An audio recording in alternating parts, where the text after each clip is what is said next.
नमस्कार मित्रांनो, फिल्मी ट्रेंड मराठी चॅनलवर आपलं स्वागत आहे।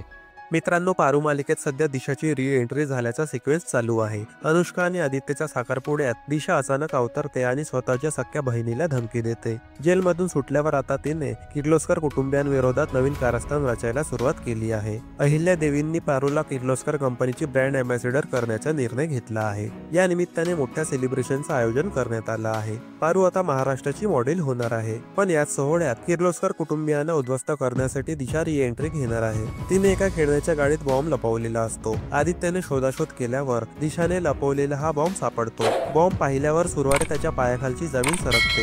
इतक्यात पारू आदित्य जवळ पोहोचते। तिला पाहता क्षणी तो म्हणतो, पारू बॉम्ब सापडलाय। तो बॉम्ब पाहून पारू सुद्धा खूप घाबरते, पण आदित्य कसाचाही विचार न करता तो बॉम्ब दूर घेऊन जातो। पारू त्याला अडवण्याचा प्रयत्न करते, पण आदित्य काहीच ऐकत नाही। आदित्य बॉम्ब निकामी कसा करता येईल हा विचार करून दूरवर जातो। आदित्य बोटीत बसतो आणि पाण्याच्या मध्यभागी जाऊन बॉम्ब डिफ्यूज करण्याचा प्रयत्न करत असतो। दुसरीकडे दिशा पारूजवळ येते आणि म्हणते, तू अँबॅसेडर झालीयस याचा पोस्टर अजिबात रिव्हील करू नकोस। तू स्टेजवर गेल्यावर पोस्टर अनावरणाचं बटन दाबू नकोस, नाहीतर धमाका होईल बूम। दिशाचं म्हणणं ऐकून पारू आदित्यची आणखी काळजी करू लागते। इतक्यात किर्लोस्कर कुटुंबीय पोस्टर अनावरण सोहळ्याच्या सेलिब्रेशनकडे वळतात। आदित्य कसा असेल, बॉम्बचं काय झालं असेल असे विचार पारूच्या मनात येऊ लागतात, असं प्रोमो मध्ये पाहायला मिळतंय। शेवटी हा बॉम्ब फुटतो। आता आदित्य या कठीण प्रसंगातून आपला जीव कसा वाचवणार हे पाहणं महत्त्वाचं ठरणार आहे। प्रेक्षकांना सगळ्या प्रश्नांची उत्तरं पारू मालिकेच्या आगामी भागात मिळतील। 21 फेब्रुवारीला हा भाग प्रेक्षकांच्या भेटीला येणार आहे।